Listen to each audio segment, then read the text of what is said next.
This podcast is brought to you by Audible. You can now get 2 free audiobook downloads and a 30-day free trial at audible.bogosity.tv. Your choice from the world's largest selection of over 180,000 digital audiobooks and spoken word content for your iOS or Android device, Kindle, or MP3 player. Go to audible.bogosity.tv now.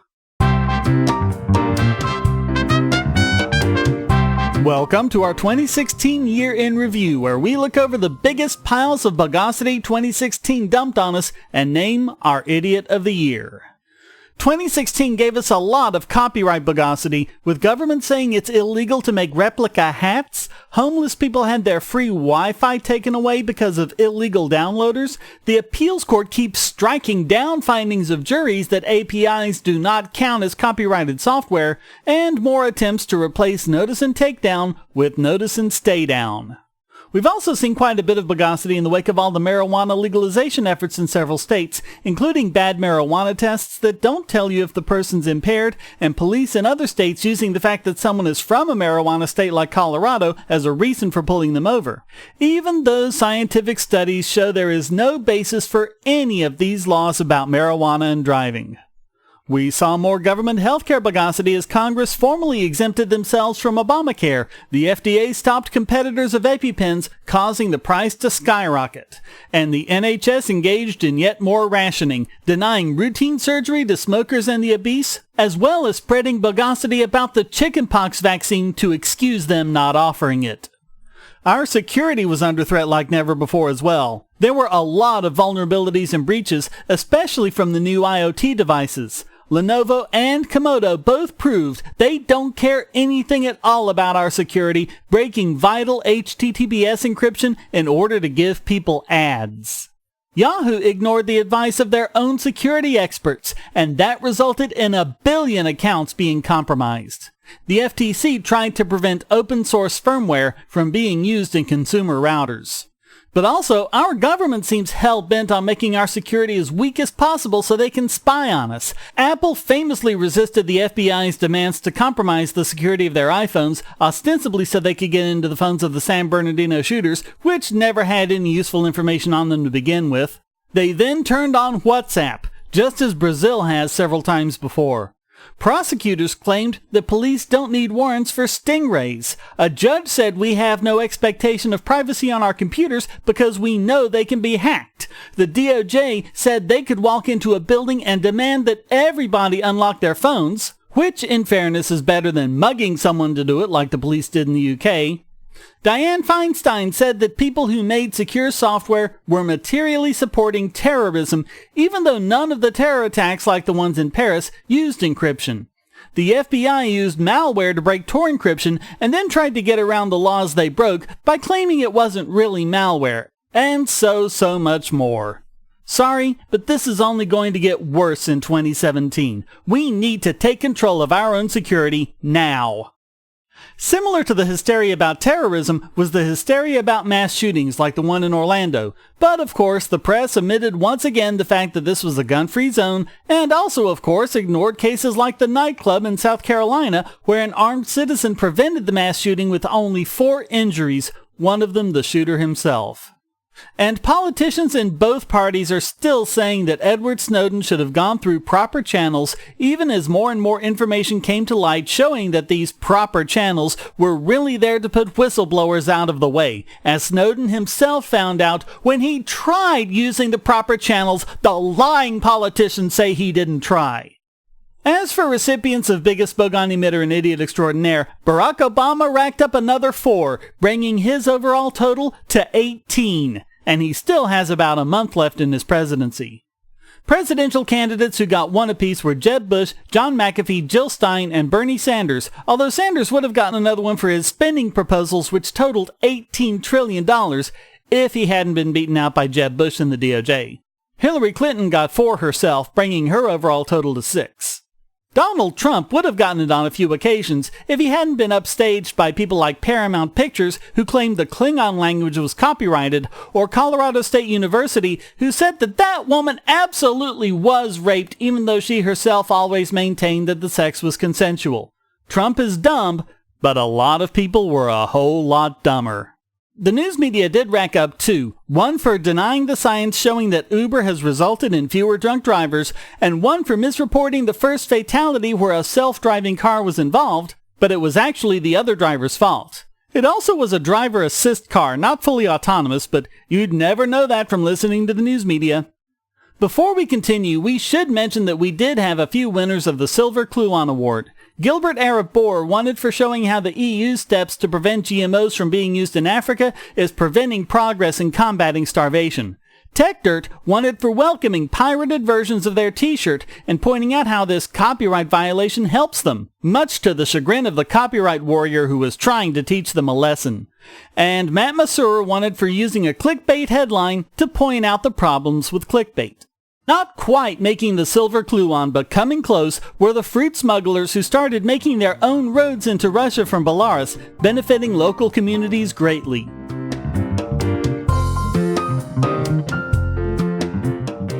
Say, if you're tired of the promos in this podcast, well, the patrons got it early and with no ads or promos. Just go to patreon.bogosity.tv and donate at any level. We live in a world where light bulbs connect to the internet, and recent attacks on them prove that your online security is under threat like never before. Not only your websites, but the internet-enabled devices you buy. And the biggest problem is weak passwords. That's why you need LastPass. LastPass allows you to randomly generate strong, unique passwords on the web and on your internet-enabled devices, all protected by one master password. LastPass sets up in minutes and gives you secure automatic logins throughout the web, synchronizing across all your browsers, all your computers, and even your mobile devices, at home, at work, or on the road. It even securely stores sensitive form data, including credit card numbers, backup sensitive documents, software licenses, Wi-Fi logins, and more. And with LastPass Premium, you can get these benefits on other applications, manage passwords for your entire family, and also get priority customer support. Sign up at password.bogosity.tv for a free month of LastPass Premium. Log in securely everywhere using the last password you'll ever have to remember. Go to password.bogosity.tv and get LastPass now. So after all that, let's find out who's going to take Idiot of the Year. Jacob Morris nominates BLM, that's Black Lives Matter, not the Bureau of Land Management, although they might deserve it for their illegal behavior in Oregon, with the news media once again misreporting the bejesus out of it. But anyway, here's Jacob. Hello, this is Jacob Morris here, sipping bomb shelf brandy. That's right. 2016 has turned me into an alcoholic. So, my nominee is BLM. I'm sure we've all heard of their exploits throughout the past year, but a recent article came up. BLM asked why people go all out for Christmas. From the Twitter official BLM Atlanta, white folks do not worship any holiday belonging to black people. Why do black folks go all out for Christmas? Second tweet, Christmas is a corporate holiday that does nothing but generate millions of dollars for white businesses powered by white supremacy. Oh my god, people are buying gifts for the people they love. How horrifying. And, it's not like there's black entrepreneurs. Capitalism is evil.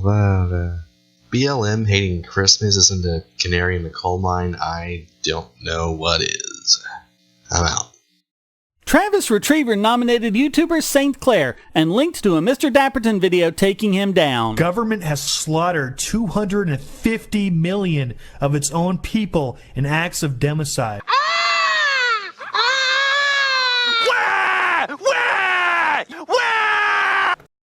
Yes, that is his response to over 200 million innocent people being slaughtered. That alone makes him the lowest of the low, and he does it again. Here's some of the money government wasted. The government spent $1.4 million on an app that just simply points left and right for the TSA. That should have been done for way cheaper. Oh, that's not crazy enough for you? How about this? The government wasted $1.4 trillion. Dapperton had gone on to point out how many homes this money could have built for the homeless, so it's just being a crybaby to care about homeless people, I guess.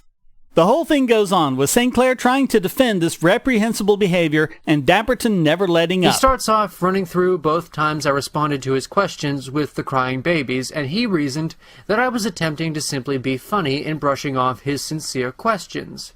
This is very incorrect, and it seems he didn't think about his response to me as thoroughly as he should have, and so now I explain.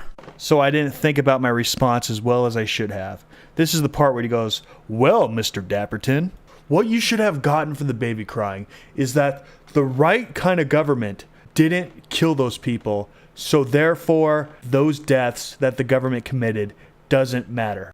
And the fact that I didn't get that from the baby crying, well... It seems he didn't think about his response to me as thoroughly as he should have. I guess it means that I didn't think about my response as thoroughly as I should have. I should be able to read his mind. The sentence being mocked is... Government has slaughtered over 250 million of its own people in acts of democide.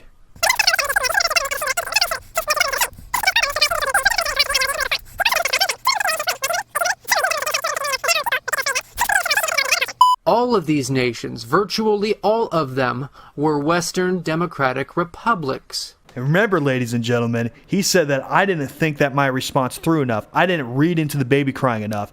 Everything that he just said right now, I was supposed to get from that baby crying. Nope, he didn't deserve any criticism at all. And so I thought of him as somebody who wasn't worthy of my time, who was nothing more than pretending to care about the lives of these 262 million people whose lives meant nothing to him, except as an argument against his own government. Do you have any proof that I don't care? Sorry, buddy, baseless claims hold no water. Hence, the crying baby response. Duh, guys, he meant all that with the crying baby response. Why don't you get it? God, you're so thick. And maybe he would prefer if they hadn't been killed in the first place. I would very much prefer that. If he wants to care about the lives of those people in the abstract, and he could change history so that they had lived and not died, he would be losing the most vital argument against socialism and fascism, and anarcho-capitalism would not have nearly as strong a presence as it does. That's where you're wrong, bucko. The main reason why people are against government is because it does regulations, and the regulations screw up the economy. But let's say that didn't happen, and the deaths, the democide didn't happen. I would be completely for government. You know, if there was no problems with government, I would be for it. But there are problems with government, so I'm against it. If I had a choice right now to make those people live and give up my ideology, I would. Whew! Well-deserved nomination, Travis.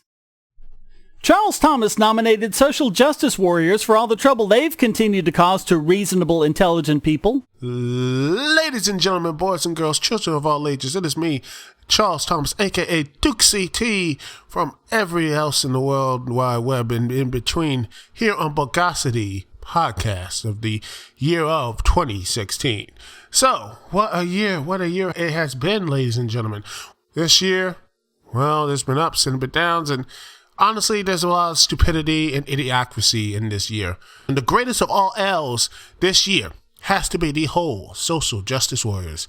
This, I would have to have the real core reason why we have this so anti-the left, from the Black Lives Matter to everything else, from Black Lives Matter to media and everything else between. It has to be the social justice warriors. Here's one article right here, and it talks about one of the most known engaging characters, but also the strongest and female and feminist characters ever in comic mediums, Wonder Woman. She is a great character. Over 70 plus years entertaining and engaging people of all races and all ethnicities and all walks of life. This character has done so much good. But the social justice warriors don't see that, because according to this New York Post article, see the editorial, the social justice warriors do not want Wonder Woman being in, because she was an honorary UN ambassador. An empowerment woman, something that was great, and people all cheered. Yay, that's awesome. but it ended about 2 months later because there's a huge staffers were against like 44,000 signatures saying that Wonder Woman was not feminist enough. She's a white woman of impossible proportions and the epitome of a pinup girl. Seriously? I'm sick of this. Nothing is good enough for these people. And I love the editorial saying that, yeah, but one who kicks butt. Does the ambassador have to resemble Lena Dunham? Ugh.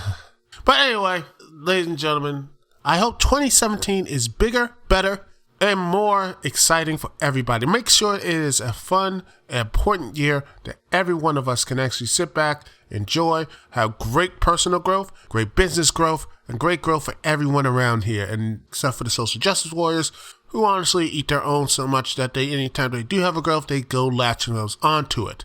And also, this is the same group that went after Steve Martin for making a nice, eloquent tweet talking about the late Carrie Fisher. Steve Martin had to remove the trick and call Carrie Fisher a beautiful creature, and they jumped on him for that as well. Because, hey, who cares about actually, grieving their own way and putting a beautiful, nice little tweet? No, it's not. It wasn't enough. It's not enough. They just want to just ruin people and ruin everything.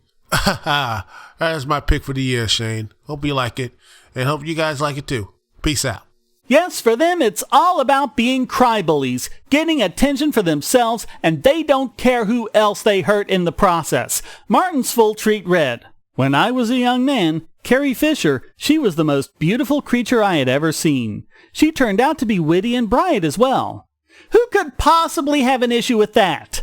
Only social justice warriors. Only new wave feminists. They absolutely earned this nomination. Chris Hangartner, Tim Dyson, and Daniel Wilcox all nominated the news media. Chris has been down with a cold and his voice is out, so here's what he sent me to read out in his stead. Hello everyone, this is Chris from the Bogosity podcast. Well, as we all know, 2016 has been a really crappy year, but we can only hope that 2017 will get better. Anyway, my nominee for Idiot of the Year has to go to the mainstream media. Fox, CNN, MSNBC, Washington Post, and all the other major big news corporations.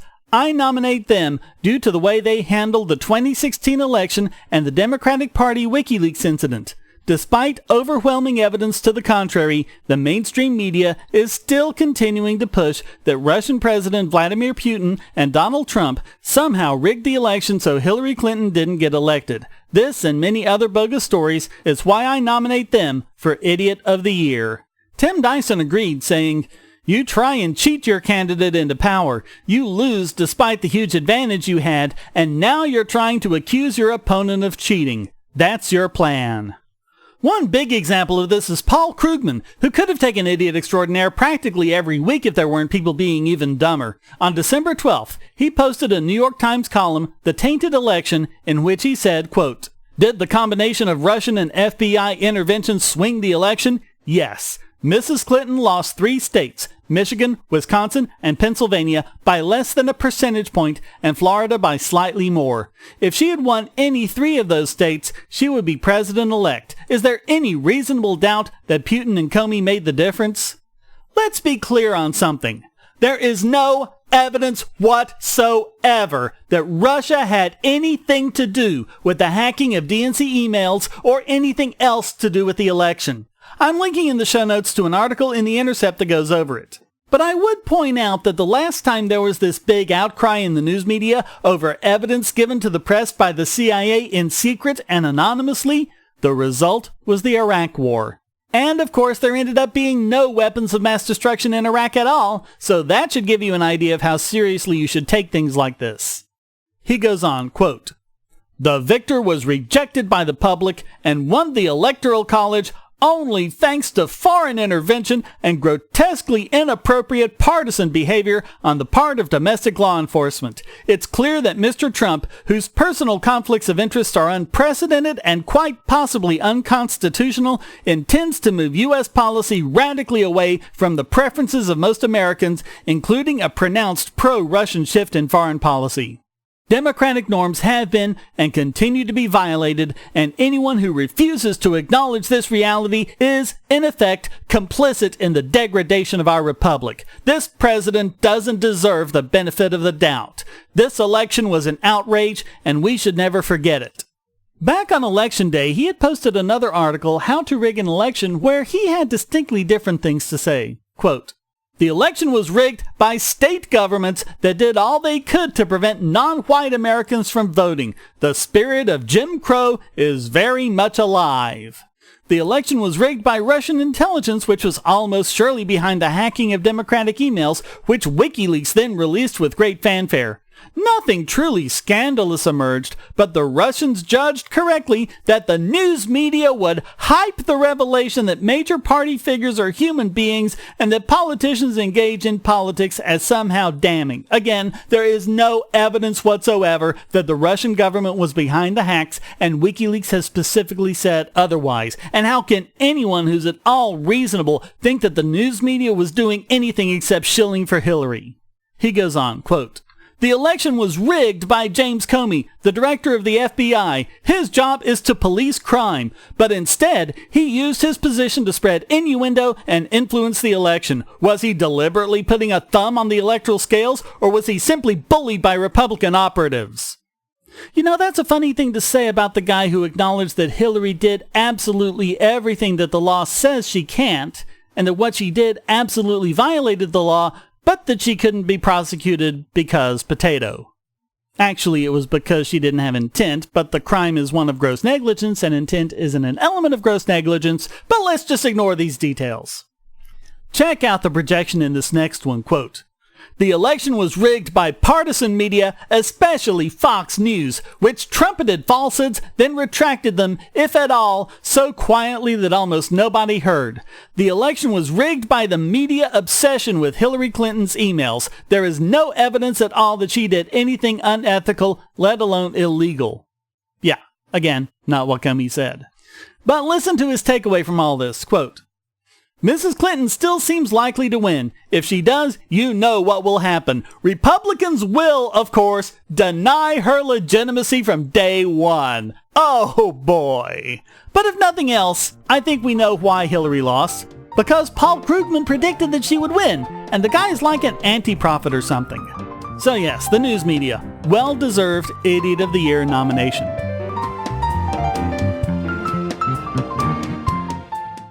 Bogosity.tv gives you great ways to shop at Amazon. Clear your cookies and go to amazon.bogosity.tv and you won't pay a penny more for your purchase. Or go to prime.bogosity.tv for a 30-day free trial of Amazon Prime and enjoy thousands of movies and TV episodes, borrowed Kindle books, and get unlimited 2-day shipping for free. And speaking of Kindle, go to kindle.bogosity.tv for a 30-day free trial to Kindle Unlimited. Read over 1 million books and listen to thousands of audiobooks on any device.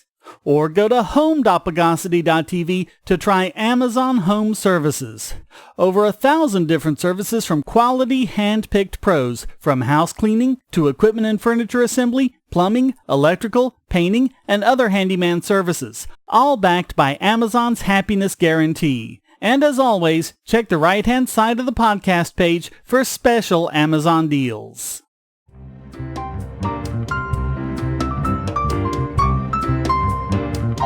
But you know, as terrible as the news media are, they don't quite make Idiot of the Year. Because there's one who rose above all the rest, whose idiocy and major fail rose to unbelievable proportions. Venezuela. We looked at how things went completely downhill in Venezuela, even though the news media didn't. We saw hyperinflation and an inability to make money by people in the country with the largest proven oil reserves. We saw a dearth of commerce in the country with some of the best tourist destinations in South America. And we saw a country with fertile soil and a year-round growing season sink into starvation, with people eating pets and zoo animals. Remember the politician who said, "We will eat fried rocks"? People desperate for work that they can't get because construction companies can't get cement. And government healthcare that's completely ineffectual because hospitals can't get water. Now remember that as recently as 2013, prominent Democrats like David Sirota and Bernie Sanders, as well as economists like Mark Weisbrot and Joseph Stiglitz, were praising Venezuela as proof that socialism would work and work well. And this is exactly what Sanders and others say they want: modern 21st century democratic socialism.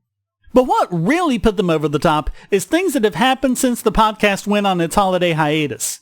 Of course, the monetary policy has been terrible as Maduro's government tries to spend their way out of the crisis. The 100 Bolivar bill goes for just 2 cents on the black market, even though it's the highest denomination banknote. As usual, Maduro blames an international conspiracy of capitalists. It's all the fault of contraband mafias. Basically, Maduro is saying that the Bolivar is Schrodinger's currency. It's hoarded and spent outside the country at the same time. So Maduro will be rolling out bills of higher denomination, and it was announced that the 100 Bolivar bills would be pulled. Venezuelans were given 72 hours to turn in their bills, or they would be worthless. But it was a long trip for many to the banks, and the lines they had to stand in even longer. The new bills never arrived. So Maduro now says they'll have until the 2nd of January. Meanwhile, he televised a speech where he said, "Mission complete." Venezuelans didn't think so. Riots and looting continued, with hundreds of people being arrested over the course of a day. National Guard soldiers patrol the streets. Little surprise then that many have turned to something which could be the source of their salvation: Bitcoin. Bitcoin mining as well as online exchanges are giving many Venezuelans the monetary resources they need. Mining is especially profitable because Venezuela's socialist government subsidizes electricity and makes it virtually free. A lot of places energy prices are so high you spend more for the electricity to run the miner than you get from the bitcoins you mine. Not so in Venezuela. Of course, in order to keep providing power at such low prices, Venezuela has to cap prices, which of course leads to shortages just as they did at the turn of the century when California tried the same thing. We've covered how Venezuelans have been told to work fewer days and not use hairdryers to save power. Now, of course, Venezuelan authorities are blaming these Bitcoin miners for their power problems. Hey, morons! If your electrical grid can be taken down by a few Bitcoin miners, you're doing it wrong. These Venezuelans are using sites like eGifter to order products online, routing the orders through a Miami-based courier service. They use it to purchase food, clothing, even goods to keep their businesses running. But they also put themselves at risk of being found by the secret police, since what they're doing is highly illegal. Well, actually, there is no law in Venezuela against Bitcoin mining, so they're actually charged with contraband and cyber crimes and electricity theft. So here's something that could genuinely help the people, and the Venezuelan government is doing everything they can to stop it. But it gets even more outrageous than that. Venezuela seized over 4 million toys under the guise of distributing them to the poor at Christmas. Yes, Venezuela's socialist government is almost literally trying to be Santa Claus. William Contreras, the country's price czar, accused toy importers of hoarding toys, because we all know capitalists make their money by not selling their products to people. The toy companies were accused of price gouging, raising their prices 50,000% since 2009. But that has nothing to do with the hideous triple-digit hyperinflation the country is experiencing. Contreras said it was for the government's network that distributes food to the poor, which is called, I kid you not, the clap. He said, quote, "These products will be put to use by the clap. I promise you this isn't The Onion. I checked. It's not satire. It's real." He went on, quote, "Venezuela's boys and girls will have their baby Jesus guaranteed, and these companies will learn that they can't play with the rights of Venezuelans." Of course, what actually happened was that most Venezuelans had to cancel Christmas. Not only not having toys, but not having anything to eat as well. So after all that, I challenge anyone to refute my decision that Venezuela is absolutely 2016's Idiot of the Year!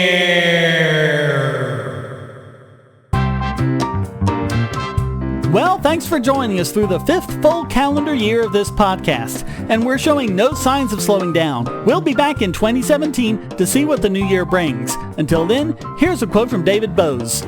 Venezuela reaches the final stages of socialism. No toilet paper. Venezuela has demonstrated that socialism of the 21st century is pretty much like socialism in the 20th century.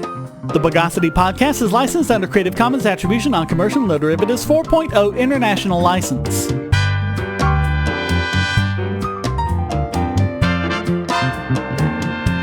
Bogosity.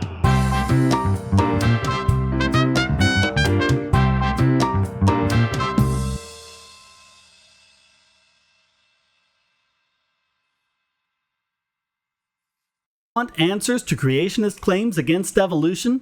Would you like to know more about evolution yourself, or even engage creationists more directly, with actual peer-reviewed sources to back you up?